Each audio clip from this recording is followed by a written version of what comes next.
Pourquoi manger est devenu une bataille. Bonjour et bienvenue dans Inner Space, votre trajectoire intérieure. Si vous avez cliqué sur cet audio aujourd'hui, c'est probablement parce que votre relation avec l'alimentation ressemble à un champ de bataille. Peut-être avez-vous déjà tout essayé.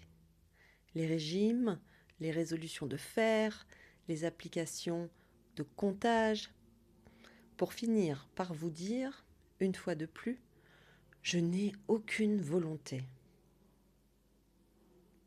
Avant d'aller plus loin, je voudrais que vous preniez une grande inspiration et que vous laissiez ce jugement s'évaporer immédiatement. Car la vérité, validée par les dernières recherches en neurosciences, est celle-ci. La volonté n'est pas faite pour gérer votre alimentation. La volonté est une ressource épuisable, comme une batterie qui se vide au fil de votre journée. Si vous passez votre journée à gérer du stress, des décisions et des émotions, le soir venu, votre batterie est à plat. Et c'est là que votre système de survie prend le relais.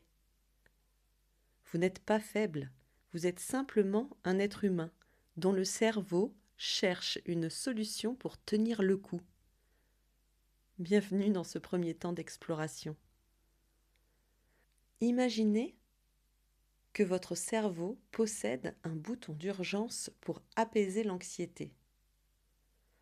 Ce bouton, c'est le circuit de la récompense.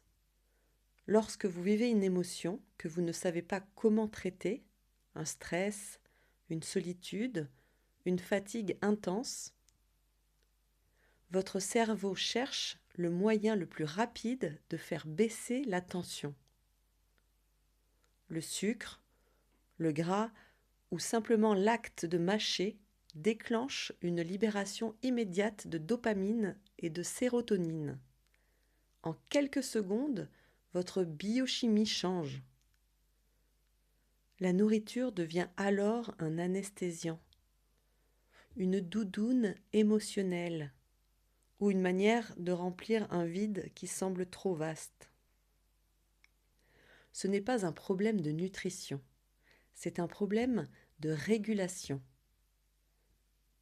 Votre cerveau ne veut pas vous faire grossir ou vous faire du mal. Il veut vous protéger d'un inconfort qu'il juge insupportable. Votre compulsion est en réalité une tentative de solution. Mais c'est une solution qui finit par créer un nouveau problème, la culpabilité. Et la culpabilité stresse le système, ce qui déclenche une nouvelle envie de manger pour s'apaiser. Le cercle est bouclé. Je vous invite maintenant à entrer dans l'expérience.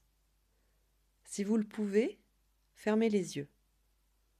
Sinon, laissez simplement votre regard se poser sur un point neutre. Repensez à la dernière fois où vous avez mangé alors que vous n'aviez pas faim, physiquement. Visualisez la scène.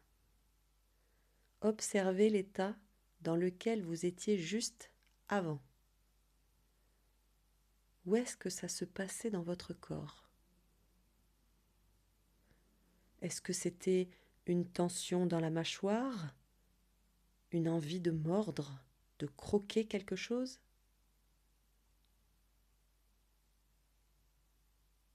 Est-ce que c'était un trou béant au niveau du plexus? Une sensation de creux qui réclame d'être rempli?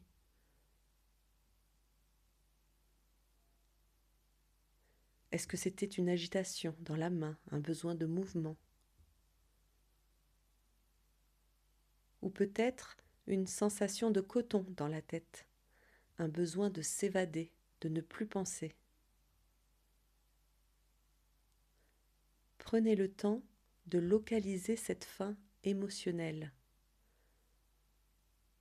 Elle a souvent une adresse différente de la vraie faim, celle qui gargouille dans l'estomac. La faim émotionnelle commence souvent dans la tête ou dans la gorge. Maintenant, avec beaucoup de douceur, posez-vous cette question. Si cette envie de manger était une messagère, quel besoin crierait-elle ? Est-ce qu'elle crie « Je suis épuisée, j'ai besoin de douceur » ? Est-ce qu'elle dit « Je m'ennuie, ma vie manque de saveur » ? Ou bien « Je suis en colère et c'est la seule chose que je peux contrôler » ? Voyez-vous, en identifiant le besoin caché derrière l'aliment, vous commencez déjà à changer de trajectoire. Vous ne luttez plus contre un défaut, vous apprenez à écouter un signal. Votre mission pour cette semaine est très simple et elle ne demande aucun effort de volonté. Et ne vous demande pas de moins manger. La mission demande juste d'être un observateur curieux. Chaque fois que vous sentirez l'appel du placard ou du réfrigérateur sans faim réelle, arrêtez-vous quelques secondes. Respirez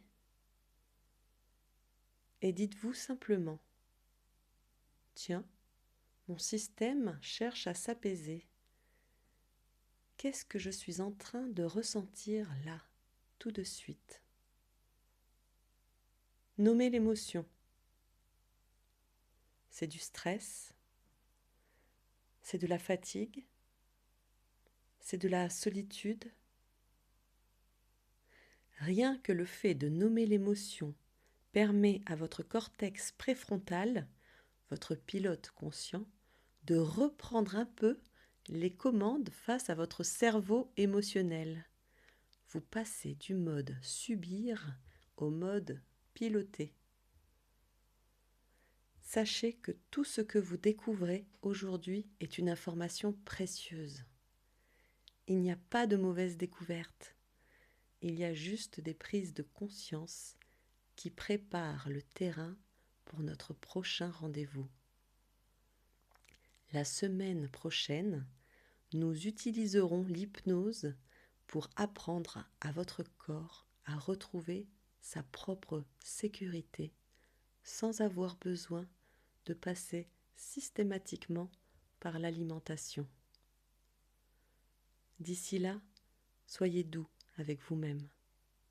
Vous n'êtes pas en guerre contre votre corps.